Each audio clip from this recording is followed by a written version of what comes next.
Now, let me brief you on the general learning outcomes of this module. First of all, we have to write a research proposal for submission to the Faculty Ethics Committee.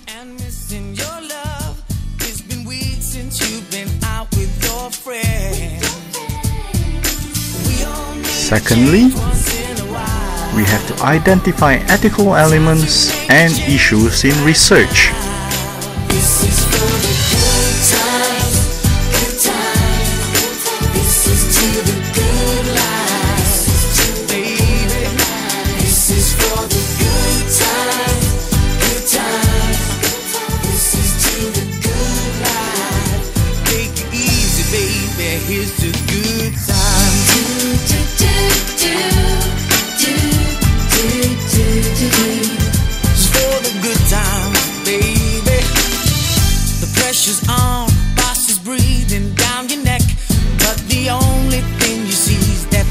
Pamphlet on your desk.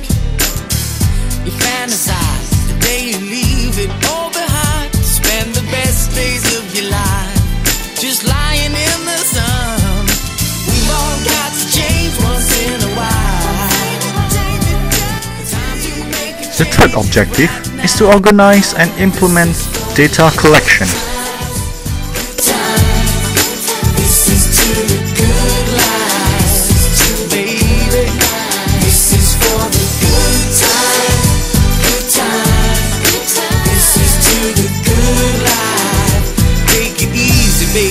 Here's to good times. This is for the good times, baby.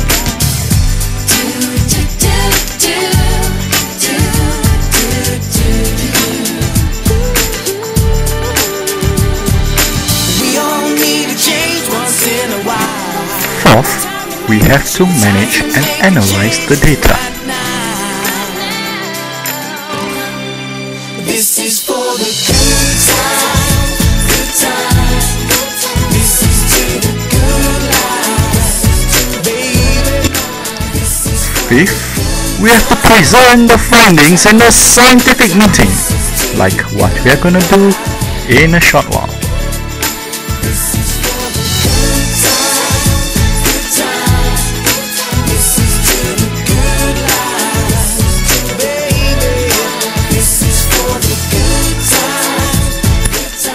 The sixth thing we have to do is to write a scientific report in the form of a manuscript, appropriate for submission to medical journals.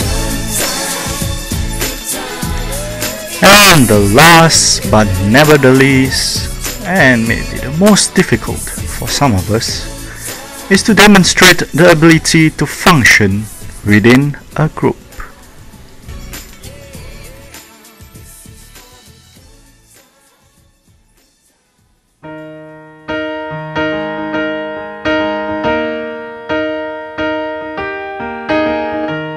Where is the moment we need it the most? You kick up the leaves and the magic is lost. Tell me your blue skies fade to gray, and tell me your passion's gone away, and I don't need no carrying on.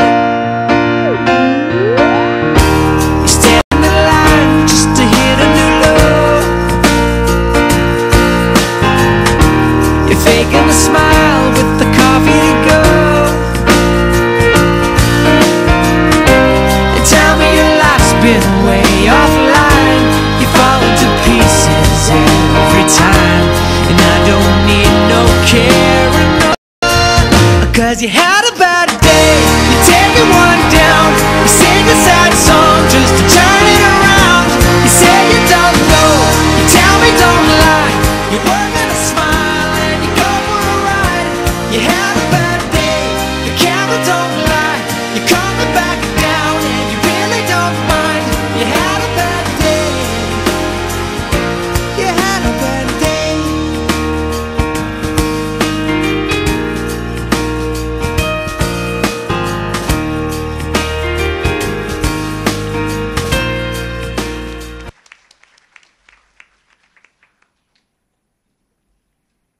Dan terima kasih diucapkan kepada Yang Berbahagia Dr. Rohaizat bin Yun atas ucapan perasmian dan sekaligus merasmikan persidangan saintifik tahunan penyelidikan mahasiswa perubatan kali kedua.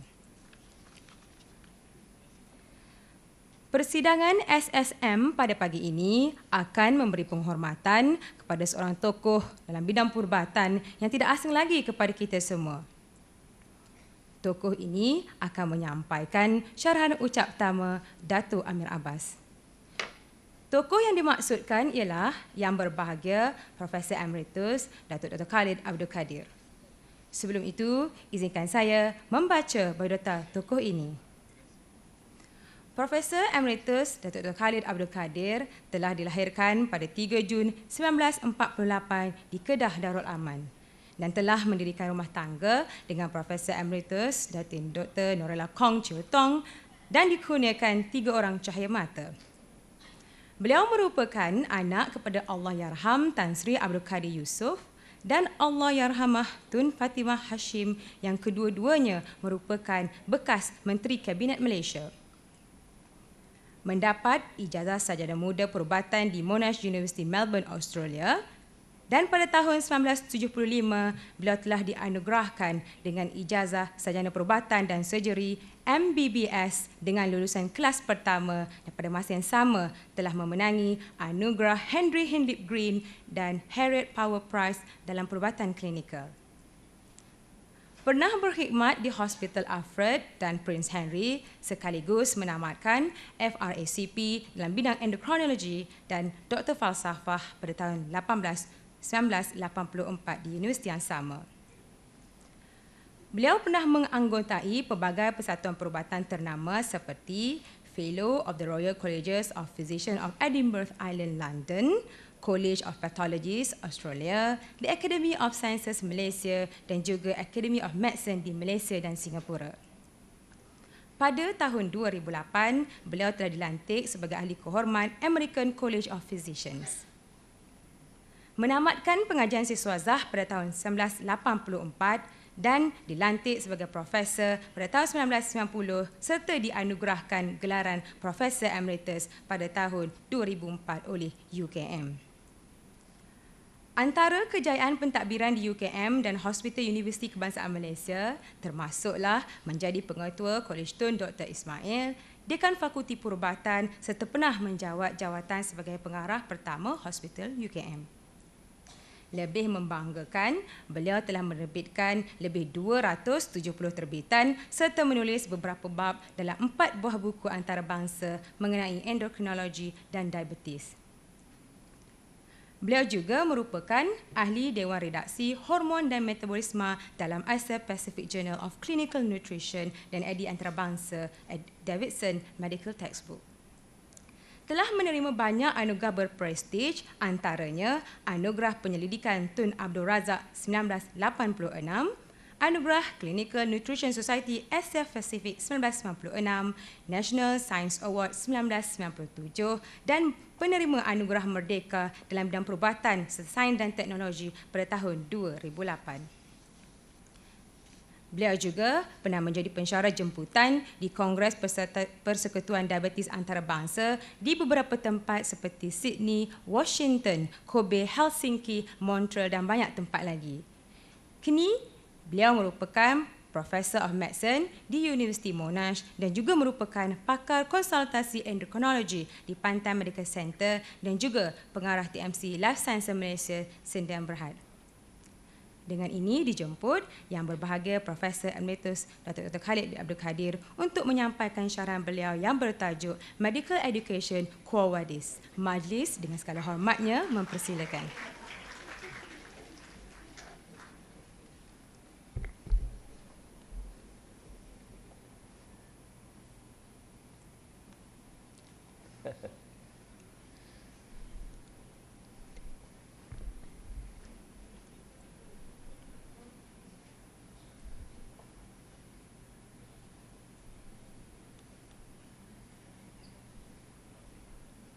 Bismillahirrahmanirrahim. Assalamualaikum warahmatullahi wabarakatuh. Salam sejahtera, selamat pagi. Yang saya hormati Professor Datuk Lokman Saim, Dr. Rohaizat Yon, Saudari Rozima Idrus, Profesor Dev Terhormat, Barisan Urustia Scientific Research Committee, second scientific research meeting of UKM, and ladies and gentlemen. Thank you, Chairperson, for those words of introduction. To me, one of the greatest measure of the success of a teacher is to see his or her former students achieve success and prominence in his or her field. It gives me great satisfaction to be here amongst all of you and to see so many of my colleagues, including the Dean, Rozima, and Dr. Rohaizat Yoon, who one day hopefully will be the Director General of Health before I die. And the professors and lecturers who have achieved a resounding success in their careers here in UKM, in the Ministry of Health, and also in the private sector. More so rewarding is to be treated in this great institution, which enables me to be able to stand in front of you today to deliver this lecture. You medical students are so fortunate to be able to be in this faculty and this university with its strong tradition of excellence in teaching and research. The fruit of the product, the yardstick which you can use, is right in front of you. Look at the Dean, Rozima, Rohaizat, and many other lecturers and specialists in the private sector and Minister of Health, who are all products of UKM in one way or other, including Dato Dr. Nur Hisham Abdullah. So one day we'll have a product of UKM who will be the Director General of Health. It is a great honor for me to stand before you and deliver this lecture, which is named to honor Dr. Amir Abbas. Dr. Amir Abbas was the founding dean of this medical faculty. He was chosen by the Prime Minister of the time to start this medical school, the only second one to be established in our country after University of Malaya. He was a great physician who was very happy doing his physician practice, but he was willing to sacrifice it all for the onerous task of establishing the medical faculty, which was to be based on Bahasa Malaysia as the medium of instruction. I'm not good in Bahasa Malaysia, so I'm delivering this in English. He knew he had to build from scratch, and there was nothing to build on, really nothing, literally nothing. All he had was the energy and the enthusiasm of a young physician who was dedicated to the task. He was able to gather around him a dedicated team of similarly dedicated friends, such as Dr. Rahim Umar, whom we should also honor, and Dr. Chong, the ONG specialist from Sarawak, whom we should also honor. He went on to recruit young doctors, young physicians, young surgeons, such as Mustafa Embong, Mahmud Marikan, Sharifah Hapsah, who were sent for training overseas in their own specialty. And then they had to come back and sacrifice their career to help establish the various departments in this university, in this faculty. Without the leadership of giants like Dr. Amir Abbas, Datuk Mahmud Matno, and Sharifah, we would not have a medical school of this standing. I only joined 8 years later when the foundations of the medical school was well established by these giants, and we stand on the shoulders of these giants. We had our first graduates by then. Dr. Amir and Dr. Rahim had left the medical school due to various reasons when I joined. My task over the years was to build up medical research in this faculty, and my task was to encourage the young lecturers and the trainee lecturers to not only get the fellowships in their chosen specialties, but to also continue the training and do medical research leading to a PhD or MD by research. At that time, I was the only one with a PhD and a fellowship in medicine in this country, and perhaps one of 3 in Singapore. But now you look around yourselves, there are so many of your professors, lecturers who have got fellowships and PhDs from renowned institutions who are here to teach you and lead you. Thus, the title that I have selected for my lecture this morning to honor Amir Abbas is entitled Medical Education and Research Quo Vadis. Quo Vadis is Latin, and it was quoted by, anybody knows? Julius Caesar, meaning where are we now? So the title is Medical Education and Research, Where Are We Now? I chose this topic not because I am a medical educationist, nor do I have an axe to grind.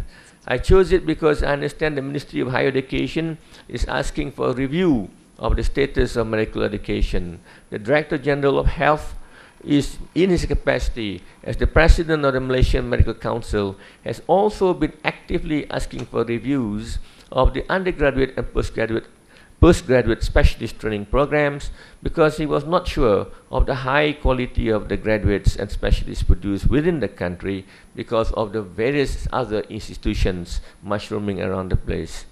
I salute these efforts to continuously reassess our programs and cater for our future needs to produce competent doctors like yourselves for this country. I hope that the comments I make in this lecture can be considered in the deliberations by the various committees so appointed for these important reviews.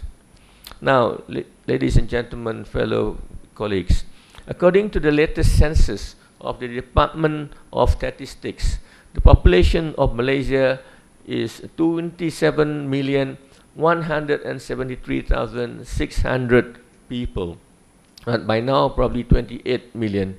And the number of doctors is 26,736. This is in 2009. The population, 27,180,000. The number of doctors, approximately 27,000. In 1982, when I registered on returning from Australia, my registration number was 4375. Yeah, if you want to know my PIN number, here we are, 4375. That means I was only the 4,375th doctor to be registered in Malaysia.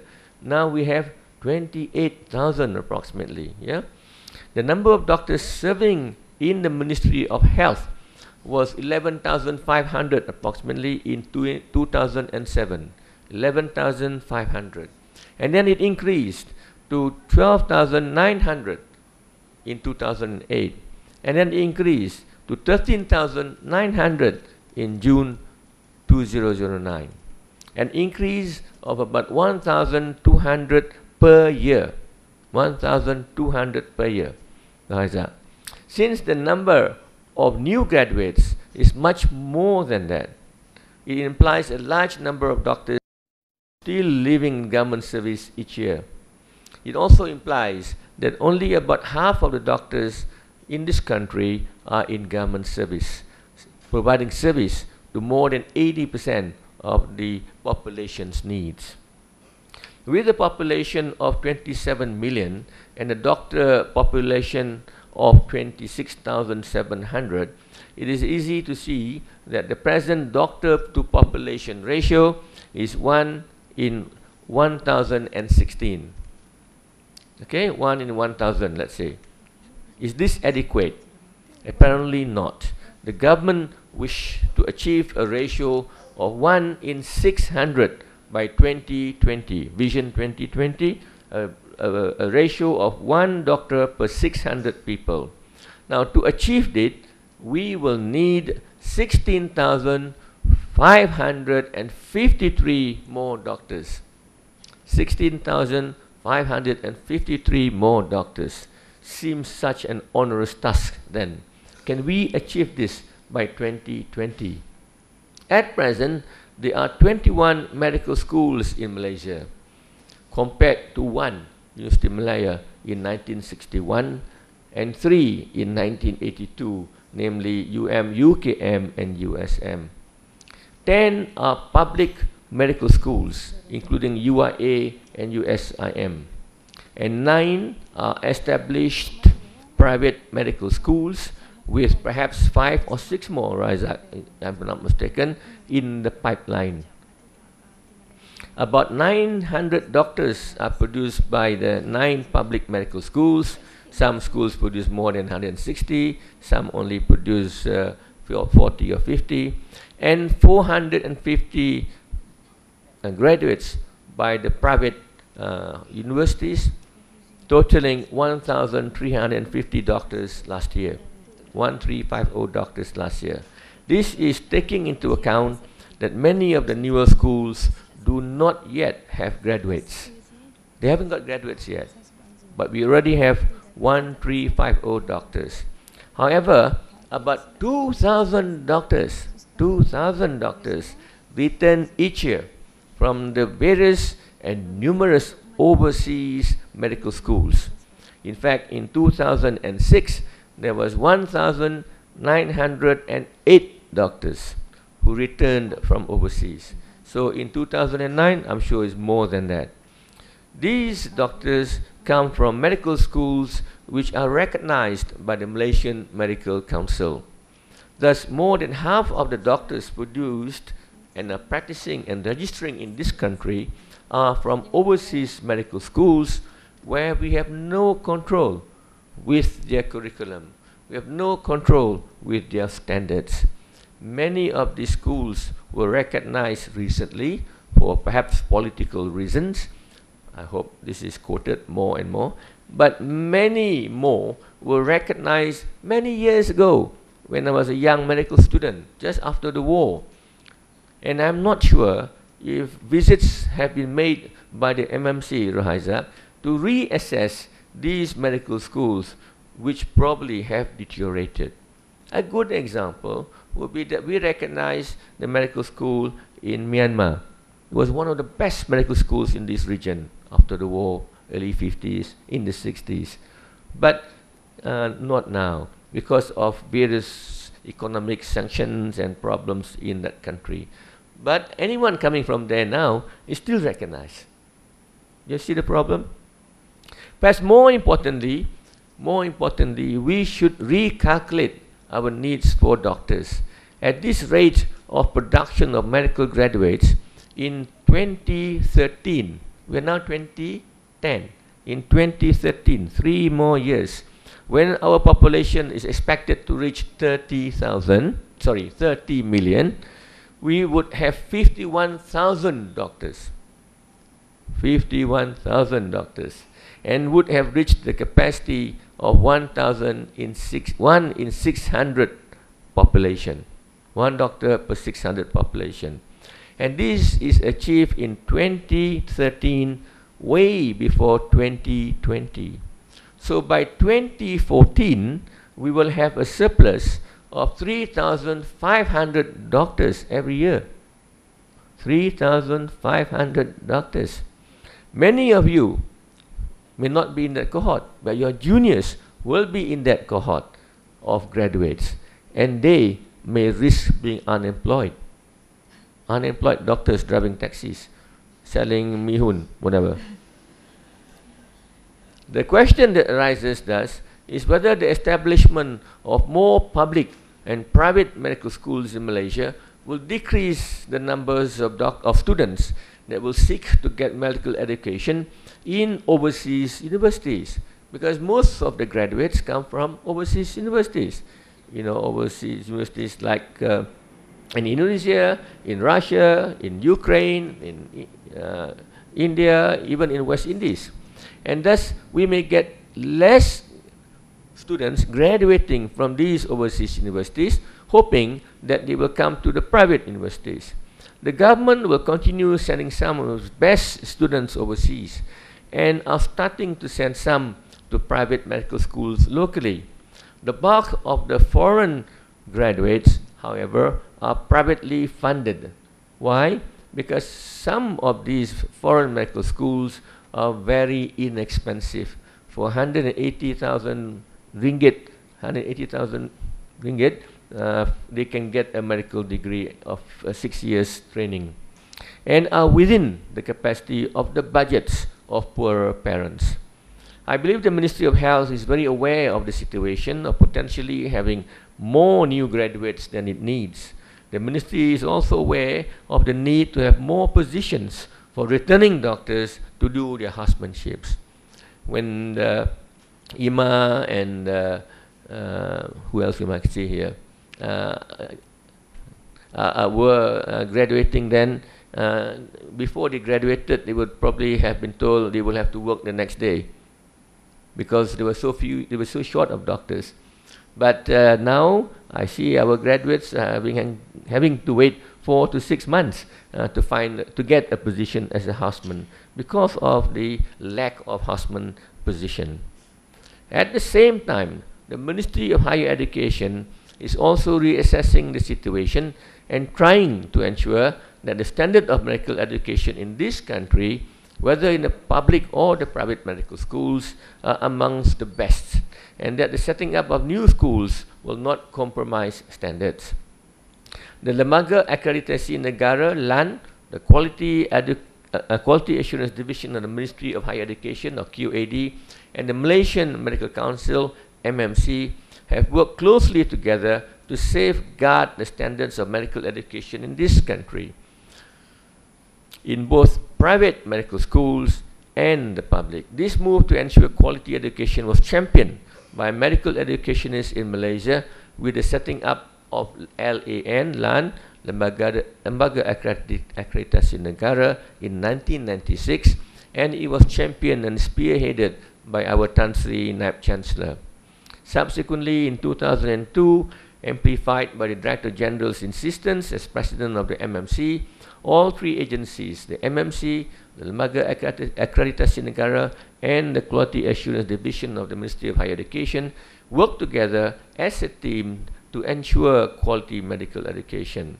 In fact, because of their working together, they were able to come up with an assessment of medical education within this country, and a guideline on medical education was a product of a Western Pacific Region World Health Organization regional workshop on medical education, which was held in UKM in 2001.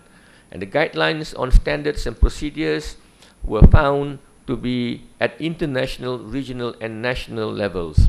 And the procedures applied for evaluating the medical programs in Malaysia were found to be comparable and acceptable and practical, and is similar to the levels of international and regional levels. In other words, the medical education programs now are of international standard. In fact, the MMC now has a rating for accreditation of undergraduate medical programs in Malaysia, which is a very comprehensive system of rating that takes into account 9 areas for relating to the process and structure of higher education. It is prescriptive, not punitive, and it sets out ways which the institutions may improve themselves. And this accreditation has been done in UKM, in Monash, and other medical schools, and we are all accredited. So don't worry, your degree is recognized. It is good to see the MMC and LAN insisting on the adoption of the World Medical Education Federation and the WHO Western Pacific Region adaptation of the document International Standards of Basic Medical Education. Because of this, you are now doing a curriculum based